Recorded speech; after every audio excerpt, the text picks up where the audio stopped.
Commander Rick sat in his command chair on the patrol ship Starbreaker and looked at the empty space around them.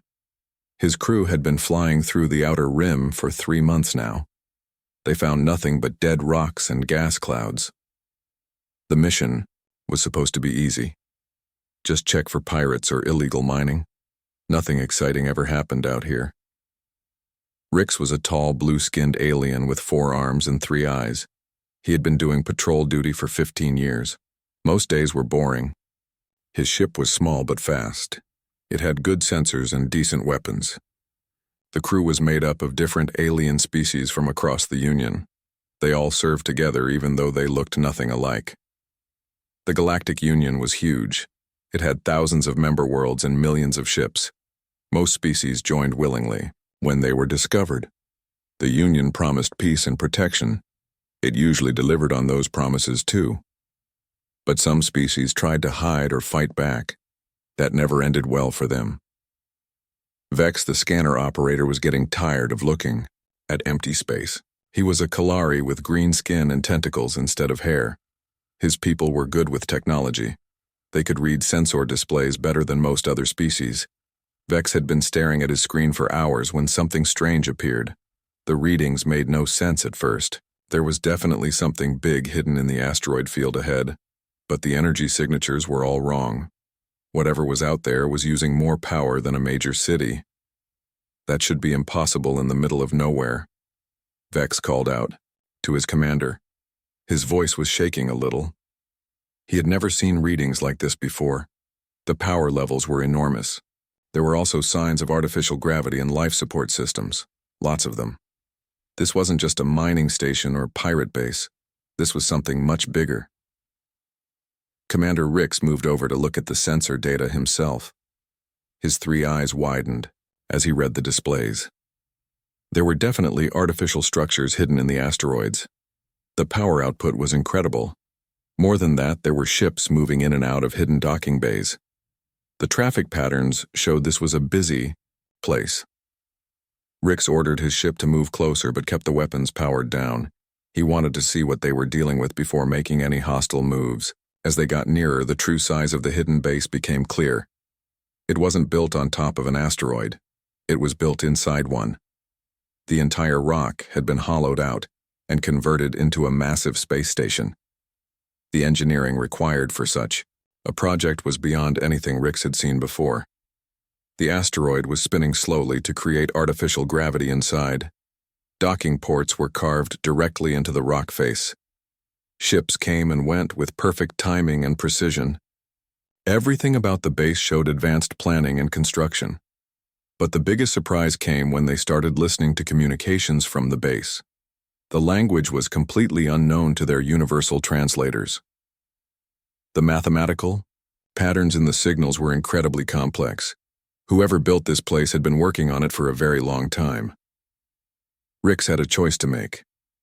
Union protocol said he should report unknown civilizations immediately. Command would send a full battle group to investigate. First contact was supposed to be handled by diplomats and Marines, not patrol ships. But something about this hidden base fascinated him. The people here had built something amazing in complete secrecy. They had stayed hidden from the Union for who knows how long. That took incredible skill and determination. Most species were discovered within decades of developing spaceflight. These people had clearly been out here much longer than that. Against all regulations, Rix decided to make contact himself. His crew looked nervous, but they trusted his judgment. They had served together for years, and he had never made a bad decision before. Still, this was bigger than anything they had ever handled. As the Starbreaker approached the main docking bay, automated defense systems locked onto their ship. Rix expected to be blown apart by hidden weapons. Instead, a calm voice spoke in perfect Galactic standard. The speaker said they were not the first to find this place, but they might be the last to leave alive if they meant harm. The voice belonged to someone who called himself Taimin. He spoke like someone in charge. Someone who wasn't afraid of a Union patrol ship. Rix found that both impressive and worrying. Most species showed fear when first contacted by the Union. These people seemed completely confident. Taimin asked about their intentions. He wanted to know if they came in peace or war. The way he said it made it clear that either choice was fine with him. His people were ready for whatever the Union might bring. That level of confidence suggested they had good reason to believe they could defend themselves. Rix explained that they were just a patrol ship doing routine scanning. They had stumbled across the base by accident. He asked permission to dock and speak face to face. There was a long pause before Taman agreed. He said they would allow one small shuttle with no more than 5 crew members. The commander selected his best people for the away team. Besides himself, he brought Vex, the scanner expert, and 3 security officers. They took only basic equipment and no heavy weapons. This was supposed to be a peaceful first contact. Though Rix noticed that their hosts hadn't promised the same thing. As their shuttle approached the docking bay, Rix could see more details of the construction around them. Everything was built to last. The metalwork was solid and functional, but also beautiful in its own way. These people took pride in their work. They had built something that would serve them for generations. The docking bay doors opened smoothly, and their shuttle was guided inside by automated systems. The bay was huge, much larger than most Union star bases. Ships of various sizes sat in organized rows. Some looked like cargo haulers, others were clearly military vessels. All of them showed the same advanced design and construction. When the Starbreaker shuttle finally landed, Commander Rix took a deep breath. His routine patrol had just become the most important first contact in recent galactic history. Whatever happened next would change everything for both sides. He just hoped it would change things for the better. The docking bay doors sealed behind them, and artificial gravity pulled them down to the deck. Through the shuttle windows, they could see people moving around outside. They looked almost like some Union species, but different somehow. More organized, maybe. More purposeful in how they moved. Rick stood up and straightened his uniform. Time to meet the neighbors. Taman Kim floated in the zero-gravity command center of the space station. Multiple screens showed him every angle of the alien patrol ship that had found them. As head of security for the hidden human colony, it was his job to decide if these visitors were friends or enemies. This decision could affect the survival of his entire people. The humans had been hiding in this asteroid belt for over 200 years. They came here after the Great Exodus from Earth, when their homeworld was discovered by the Galactic Union. The first meetings with the Union had not gone well. The aliens offered membership in their Great Confederation, but the price was too high. Union membership meant giving up independence. It meant accepting alien governors and following alien laws. Human technology would be shared with everyone, while human culture would be slowly absorbed into the greater galactic community. The leaders of Earth decided that was not acceptable, so they left. Not all of them, but enough to preserve what it meant to be human. They took their best ships, their brightest minds, and their strongest determination. They found this empty system, on the edge of known space, and began building a new home. They called it New Sol after the great city that had led Earth into space. For 2 centuries, the humans had grown strong in secret. They developed new technologies that surpassed most Union worlds. They built ships that could outfight anything in known space. Most importantly, they learned to work together as one people, united by their desire to remain free. Taemin had been born on New Sol Station. He had never seen Earth, but he carried its legacy in his heart. His parents had told him stories of blue skies and green forests, of rain and wind and the smell of flowers in spring, but they also told him why they had to leave all of that behind. The alien commander seemed different from other Union officials that humans had encountered over the years. Commander Rix didn't demand entry to their station. He didn't threaten them or claim authority over their territory. He simply asked politely for permission to talk. That was unusual enough to make Taemin curious. Bora Park worked at the security console next to Taemin. She was young, but very smart. Her job was to monitor all communications and analyze potential threats. She had been tracking the alien patrol ship since it first entered their system. Her analysis suggested these were explorers, not conquerors. Still, Taemin was careful. The humans had survived by never taking unnecessary risks. He activated every defense system on the station before agreeing to the meeting. Hidden weapons tracked the alien shuttle as it approached.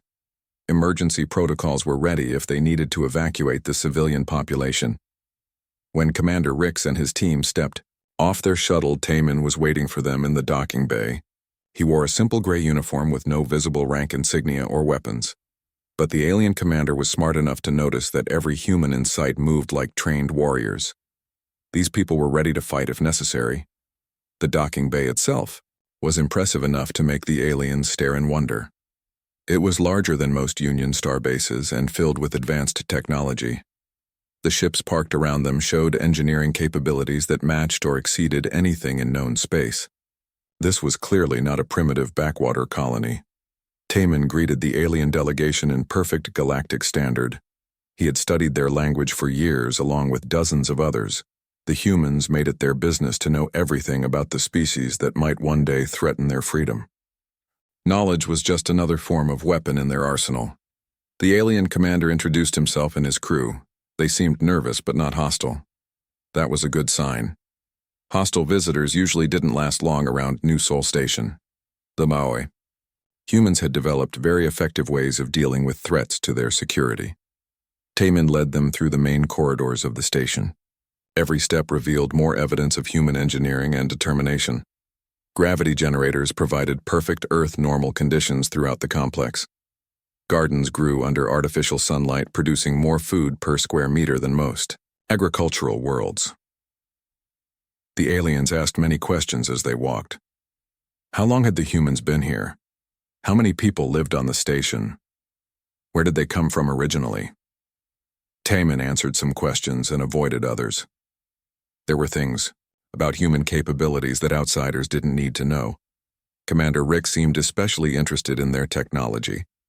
His scanner expert Vex kept looking around with wide eyes and twitching tentacles. The Kalari could recognize advanced systems when he saw them. What they were seeing here was decades ahead of standard Union technology. But technology wasn't the humans' greatest strength. Their real advantage was unity and determination. Every person they met carried themselves with quiet confidence. They knew who they were and what they stood for. They had something worth fighting for and the skill to defend it. The tour ended in a conference room overlooking the main habitat areas of the station. Through transparent aluminum windows, the aliens could see parks and residential areas where thousands of humans lived and worked. Children played in playgrounds while their parents tended gardens or worked in small factories. This wasn't just a military base or trading post. This was a complete society that had chosen to build itself far from the watching eyes of the galactic community. The humans had created something that belonged entirely to them, and they weren't planning to give it up without a fight. Taman offered the aliens refreshments and comfortable chairs. Then he asked the question that would determine what happened next. What did Commander Rix plan to do with the knowledge of their existence? Would he report them to Union authorities, or could they find some other arrangement? The alien commander looked thoughtful as he considered his answer. His crew waited quietly for his decision. Everyone in the room understood that the next few minutes could determine the fate of both civilizations. The humans had revealed themselves to strangers for the first time in centuries. Taman wasn't afraid of whatever decision the aliens might make. His people had spent generations preparing for this moment. They were ready for peace or war, diplomacy or destruction. Whatever came next, they would face it together as free humans should. The ideal meeting that followed would change galactic history forever. Dr. Hai-Jin Lee walked with Commander Rix and his alien crew through the deeper levels of New Sol Station. With every corridor they passed, the visitors became more amazed by what they saw. The human settlement wasn't just advanced, it was revolutionary. Technology that shouldn't exist had been built into every wall and system. Gravity generators hummed quietly throughout the station, providing perfect Earth-normal conditions everywhere. The air was clean and fresh with the faint scent of growing plants. Gardens flourished under artificial sunlight, producing vegetables and flowers that reminded the humans of their lost homeworld. The aliens had never seen anything like it. Most space stations were cramped, uncomfortable places where people lived only because they had to. New Sol Station felt like a city where families wanted to raise their children, where people chose to build their lives because it was a good place to be. Vex, the Kalari scanner operator, couldn't stop staring at everything around him. His tentacles twitched with excitement as he recognized systems that were decades ahead of anything in Union space. The power distribution network alone was more efficient than most planetary grids. The life support systems could maintain perfect conditions for millions of people. Dr. Lee answered their questions with calm confidence. She had been born on the station 40 years ago and had helped design many of its current systems.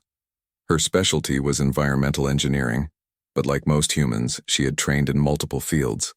Survival in space required people who could do many different jobs. She told them that the humans had been working on their hidden colony for 237 years, long enough to make serious improvements to everything they built. What she didn't mention was that many of those improvements included weapons that could crack planets and shields that could stop star-destroying bombs. Commander Rix was beginning to understand that he had discovered something much bigger than a simple hidden colony. This was an entire civilization that had chosen to disappear rather than accept alien rule. Every human he met carried themselves like they knew secrets that could change the galaxy.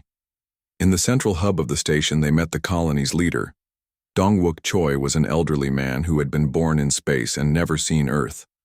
Despite his age, his mind was sharp and his handshake was firm. He welcomed the alien visitors with traditional Korean tea and began telling them the real history of humanity's relationship with the galactic community. The story he told was very different from what appeared in official Union records. When the Galactic Union first made contact with Earth, they came with promises of peace and cooperation. They offered humanity membership in their great confederation of species. It sounded like a wonderful opportunity, but the humans quickly learned that Union membership came with a heavy price. Advanced species were expected to share all their technology with more primitive members. Human military forces would be integrated into Union command structures. Earth's government would answer to galactic authorities on all important matters. Most disturbing of all, human culture would be gradually absorbed into the larger galactic community. Languages would be standardized, traditions would be modified to avoid offending alien sensibilities. Within a few generations, there would be little left that was distinctly human. Some people on Earth thought that was an acceptable price for galactic citizenship. Others disagreed strongly. The debate nearly led to civil war before a compromise was reached. Those who wanted to join the Union could stay on Earth. Those who wanted to remain independent could leave. The Great Exodus began with a few 100,000 volunteers. They took humanity's best ships, most advanced technology, and strongest determination to remain free. They scattered across the galaxy in small groups looking for places where they could build new lives away from alien interference. Most of these groups eventually returned to Earth or were absorbed into Union society, but some found isolated systems where they could develop their own communities. New Seoul was one of the largest and most successful of these hidden colonies. Dongwook activated a holographic display that showed the true extent of human settlement throughout the galaxy. New Seoul wasn't alone. There were dozens of hidden colonies scattered across unexplored space. Each one was connected to the others through secret communication networks that the Union never suspected. Together, these communities formed an invisible empire that had grown strong while the galactic community forgot that humans existed. They shared technology and resources. They coordinated defense plans and evacuation procedures. Most importantly, they maintained their independence and their identity as a free people. The revelation shocked Commander Rix and his crew. They had stumbled upon not just a hidden colony, but an entire shadow civilization. The humans had built something that challenged the very foundation of Union authority. They had proven that advanced species could thrive without accepting alien rule. But the most important secret was still to come.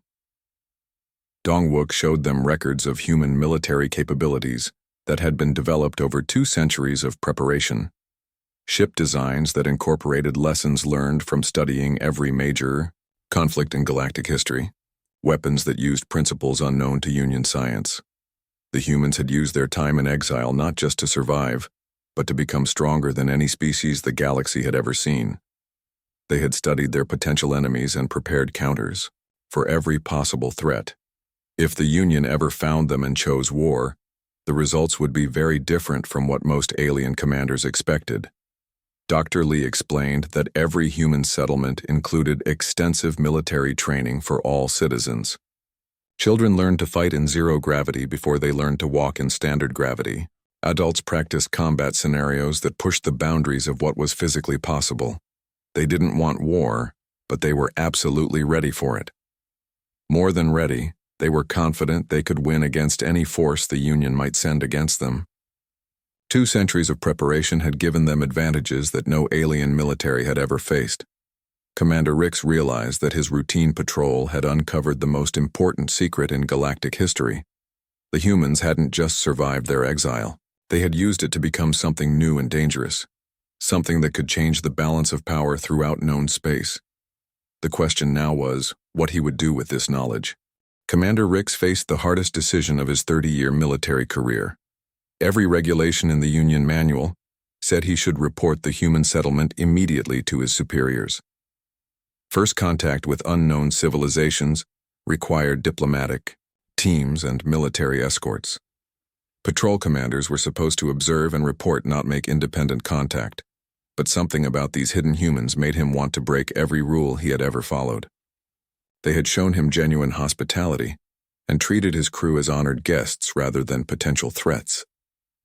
More importantly, they had achieved something he had never seen before in all his years of Union service. Here was a civilization that was truly free.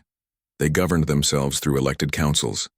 They shared resources willingly rather than being forced to by alien administrators. They had eliminated poverty and hunger while maintaining the individual freedom that made life worth living. The test of his resolve came when Tai Min Kim invited the alien visitors to observe a routine military training exercise. What Commander Rix saw in that massive underground chamber changed everything he thought he knew about combat and warfare. Human soldiers moved through 3-dimensional obstacle courses with coordination that seemed impossible. They fought in zero gravity and artificial gravity with equal skill. Their personal armor deflected energy weapons like they were harmless light beams. Their teamwork was so perfect, it looked like they shared a single mind. Captain Sujin Yoon was the lead military instructor for New Seoul Station. She had been born in space and trained for combat since she was old enough to hold a weapon. She explained to the alien visitors that humans called their fighting style void warfare because it was designed for people who lived their entire lives in space. When you grow up in artificial gravity, you learn to fight in ways that planet dwellers never imagine. You think in 3 dimensions instead of 2. You use momentum and rotation as weapons. You turn the emptiness of space into your greatest advantage instead of your biggest weakness. But individual skill was only part of what made human warriors so dangerous. The real strength was in how they worked together. Every soldier knew their job and trusted their teammates completely. They could coordinate complex maneuvers without even speaking because they had practiced together for thousands of hours.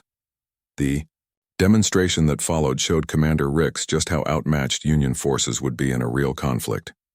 Hidden weapon platforms emerged from what looked like solid rock. Defense systems that had been invisible moments before suddenly filled space with deadly crossfire patterns. In less than 10 minutes, the peaceful mining colony had transformed into a fortress that could have held off an entire Union battle fleet. The humans weren't hiding because they were weak or afraid. They were hiding because they were waiting for the right moment to reveal their true strength. Tai Min explained that humans didn't want war with anyone. They just wanted to be left alone to live their lives in freedom. But if someone brought violence to their communities, they would learn why humanity had survived when stronger species had fallen to Union control. During their 3-day visit, Commander Rix learned more about real liberty than he had discovered in decades of military service. The humans had no social classes based on species or planet of origin. Everyone worked together toward common goals regardless of their background or abilities. Resources were distributed based on need rather than political influence. Decisions were made through open debate rather than secret negotiations between powerful individuals. Most importantly, every citizen had the right to disagree with their leaders without fear of punishment or exile. But what impressed Rix most was the complete absence of fear in how humans dealt with potential threats. When his scanner operator Vex accidentally triggered a security alert, armed humans appeared within seconds. But they didn't point weapons at the aliens or start shouting orders. Instead, They calmly evaluated the situation and stood down when they realized it was a false alarm. They were ready for war at any moment, but they preferred peace whenever possible. That combination of strength and restraint was something Rix had rarely seen in his military career. On the final day of their visit, Commander Rix made his choice. Instead of immediately reporting the human settlement, he requested extended patrol time to investigate unusual energy readings in the outer rim sectors. His crew supported his decision completely because they had all been changed by what they witnessed. For the first time in their lives, they had seen what a free civilization looked like. They had met people who chose cooperation over coercion and strength over submission. They weren't ready to be responsible for destroying something so rare and valuable, but their secret wouldn't remain hidden for much longer. Other Union patrols were already investigating similar energy signatures throughout the outer territories. Automated monitoring stations had detected the increased activity around human settlements. Soon the Galactic government would learn that humanity had never really disappeared. They had simply been waiting in the darkness, gathering strength and preparing for the day when they would have to defend their freedom against impossible odds. That day was coming sooner than anyone expected, and Commander Rix found himself caught between two loyalties that couldn't both be satisfied. The test was complete. Now came the real challenge that would determine the future of human independence. Admiral Kethvar of the Union fleet sat in his command chair aboard the massive battlecruiser Dominant Will and studied the intelligence reports from the Outer Rim territories.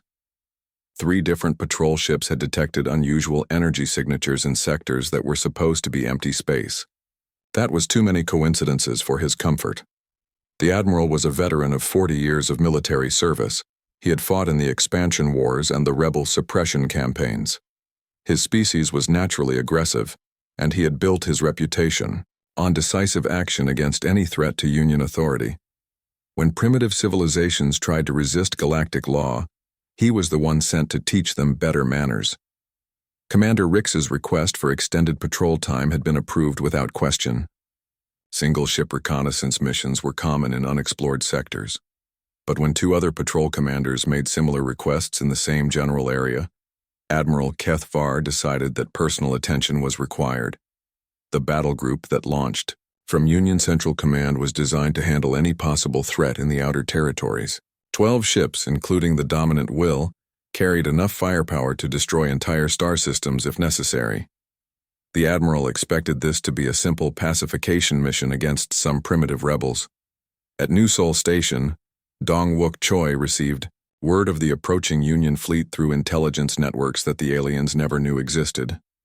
For over 2 centuries, humans had maintained hidden observers throughout galactic civilization. They watched and waited and prepared for exactly this moment.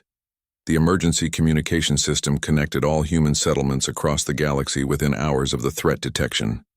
Representatives from dozens of hidden colonies participated in a virtual council meeting that would determine humanity's future. The debate was intense but brief. After 200 years of preparation, they were as ready as they would ever be. The time for hiding was over. If the Union wanted war, they would learn what humanity could accomplish when they stopped holding back their true capabilities. Dr. Hyejin Lee had transitioned from environmental engineering to intelligence coordination as the crisis developed. Her job now was to track Union fleet movements and coordinate human defensive preparations. The data she collected painted a clear picture of enemy intentions. This wasn't a diplomatic mission or scientific expedition. Admiral Kethvar was bringing enough military force to conquer a dozen worlds. He expected to find a small group of rebels hiding in the asteroids. What he would discover instead was an entire civilization that had spent 2 centuries preparing for this exact confrontation. Bo-Ra Park volunteered for the most dangerous assignment of her young life.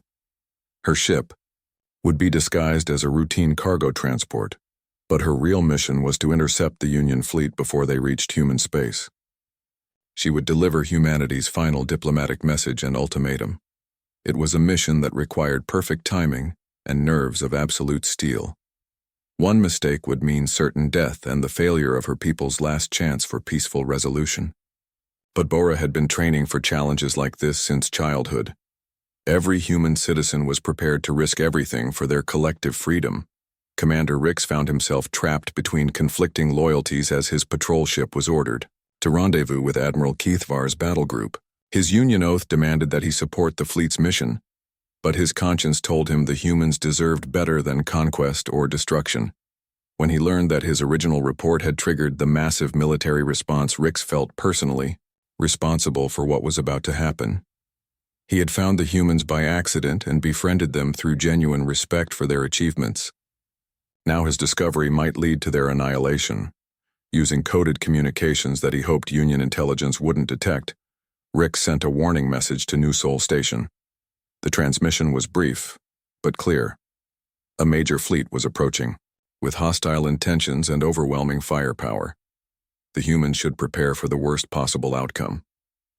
Tai-Min Kim received the warning just as human colonies throughout the galaxy began moving into final defensive positions. What the Union saw as a simple police action against primitive rebels, humanity recognized as their declaration of independence from alien rule. Captain Sujin Yoon activated the hidden weapon networks that had been built over decades of patient construction work. Defense platforms emerged from asteroid shadows like deadly flowers blooming in the darkness. Shield generators came online and fighter squadrons prepared for immediate launch. But humanity's greatest advantage wasn't their advanced technology or superior tactics. Their real strength was the absolute unity and determination that came from knowing they were fighting for something worth dying for. Every human in the galaxy understood that this battle would determine whether their children grew up free or enslaved. As Admiral Keithvar's fleet approached the outer detection perimeter around human space, they expected to find a small rebel outpost that could be quickly pacified. Instead, their sensors began detecting energy signatures and defensive preparations that suggested a much larger and more capable enemy. The Admiral had fought many battles against species that thought they could resist Union authority. All of them had eventually submitted or been destroyed. He saw no reason why these mysterious humans would be any different. His ships had the firepower to crack planets, and he wasn't afraid to use it. What he didn't understand was that he wasn't facing desperate rebels or primitive colonists. He was approaching an entire shadow civilization that had spent 2 centuries preparing for war against the most powerful military force in the galaxy. The hunters were about to discover that they had become the hunted. The gathering storm was about to break, and nothing in the galaxy would ever be the same. Admiral Keithvar's battle group dropped out of hyperspace at the edge of the asteroid field, expecting to find a small rebel outpost hiding among the rocks. Instead, his tactical officers reported sensor readings that made them double-check their instruments 3 times. The energy signatures they were detecting suggested a military installation that could challenge a Union fleet. The Admiral had 6 eyes that could see across multiple light spectrums, and right now, all of them were staring at displays that showed impossible things.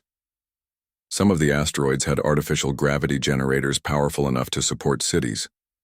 Weapon platforms were emerging from hiding places that his sensors had missed completely. This wasn't a primitive colony. This was a fortress built by people who understood modern warfare. Bo-Ra Park's cargo transport approached the Union fleet with humanity's final diplomatic message. Her ship looked like thousands of others that moved freight between the outer colonies, but her cargo bay was filled with advanced communication equipment and emergency escape pods. She knew this might be a one-way mission, but she wasn't afraid. When she requested communication with Admiral Keithvar, his first instinct was to destroy her small vessel before it could get close enough to cause problems. But something about the young human pilot made him curious enough to accept her transmission. He had never seen a species that looked so much like some Union races, but carried themselves with such quiet confidence. Bo-Ra appeared on his view screen looking calm and determined, despite facing a battle group that could destroy her ship with a single weapons burst. She introduced herself as a representative of the free human settlements and explained that her people knew exactly why the Union fleet had come to their territory. She offered Admiral Keithvar a simple choice: leave human space immediately, and her people would return to hiding as they had for over 2 centuries. Continue approaching with hostile intentions and learn why humanity had never surrendered to anyone, no matter how desperate the odds became. The Admiral studied the young human on his screen and felt a mixture of amusement and irritation. Her ship was smaller than one of his shuttles, and she was speaking to him like they were equals. The audacity was almost impressive, but it would not save her or her people from the consequences of resisting Union authority. He told Bo-Ra that she faced 12 capital ships with enough firepower to crack the asteroid she was hiding behind. If she surrendered immediately, he might allow some humans to survive as workers in Union space. Otherwise, he would demonstrate why resistance to galactic law always ended the same way. Bo-Ra's expression didn't change as she listened to his threats. When he finished, she calmly explained that he was looking at the situation backwards. He wasn't facing a small rebel colony hiding in the rocks. He was facing every human settlement in the galaxy, and they were all connected by something the Union had never understood. Humans chose to stand together because they were free to make that choice. They fought not because they hated their enemies, but because they loved their independence more than they feared death. That made them more dangerous than any weapon the Union had ever faced. At that moment, the impossible began happening. Ships started appearing around the Union fleet as if they were materializing out of empty space. Not just a few vessels, but dozens of them emerging from hyperspace in perfect coordination. The Admiral realized that somehow the humans had surrounded his entire battle group without being detected. Tae-Min Kim's voice came over the communication channel from New Seoul Station. He introduced the human defense fleet and explained that every ship Admiral Kethvar could see was crewed by volunteers who had chosen freedom over safety. They didn't fight because they wanted war, but because they refused to live as slaves. The battle that followed became the stuff of legend throughout the galaxy. The Union fleet was larger and more heavily armed, but the humans fought with tactics that no military academy had ever taught their students. They used the asteroid field like a three-dimensional maze, appearing and disappearing with precision that made veteran commanders look like beginners. Captain Soo-Jin Yoon led fighter squadrons that moved through space like schools of deadly fish. They struck at crucial systems with surgical precision, then vanished before the Union gunners could target them. Every attack was perfectly coordinated and timed to cause maximum damage with minimum risk. Dr. Hye-Jin Lee coordinated defensive systems that turned simple asteroids into weapons of war. Rocks became missiles launched by hidden mass drivers. Solid stones sprouted weapon turrets that had been built into their structure over decades of patient work. The entire battlefield became humanity's ally. Throughout the fighting, Dong-Wook Choi remained calm in the command center of New Seoul Station. He directed the battle with the wisdom of someone who had spent his entire life preparing for this moment. Every human ship and weapon platform moved according to plans that had been refined over 2 centuries of preparation. Commander Rix faced the hardest choice of his military career when his patrol ship received orders to fire on the human settlements. Instead of obeying, he powered down his weapons and broadcast a message to both fleets. He announced that he had seen what the humans built in exile and would not be part of destroying the only truly free civilization he had ever encountered. Within hours, other Union ships began following his example. Their crews had witnessed something they had never imagined possible. An entire species that would rather die as free beings than live as slaves. The humans weren't just fighting for survival. They were fighting for the right to exist on their own terms. Individual Union commanders began to realize that they were fighting people who had everything to lose and nothing to gain from surrender. Every human they faced knew that defeat meant the end of their way of life. That knowledge made them fight with desperate courage that no amount of training could match. Admiral Kethvar watched his supposedly overwhelming advantage disappear, ship by ship, as his fleet was outmaneuvered and outfought by enemies who refused to show fear even when facing impossible odds. His weapons were more powerful, but the humans were smarter, faster, and completely united in their determination. The battle ended, not with the destruction of either fleet, but with the Admiral's unconditional surrender. Surrounded by human ships that had appeared from everywhere and nowhere, he finally understood what he had stumbled into. This wasn't a rebellion against Union authority. This was a reminder that some species would never accept slavery no matter what threats they faced. Bo-Ra Park accepted the Union surrender in the same calm voice she had used to deliver humanity's ultimatum. She explained that her people didn't want to destroy the Union fleet. They just wanted to be left alone to live their lives in freedom. That had always been their only demand. Years later, historians throughout the galaxy would mark the Battle of New Sol as the moment when everything changed. The Galactic Union was forced to reform itself based on principles of voluntary cooperation rather than forced compliance. Species that had been absorbed into the greater galactic community began demanding their own independence. Humanity had faced impossible odds without showing fear and reminded the universe that true strength comes not from conquest, but from the courage to remain free. They had proven that liberty was worth any price and that free people fighting for their homes could defeat any enemy, no matter how powerful. The hidden settlements came out of the shadows and took their place as equals among the stars. They had earned that place not through diplomacy or negotiation, but through their willingness to fight and die for something greater than themselves. The galaxy would never forget the lesson they taught about the power of freedom.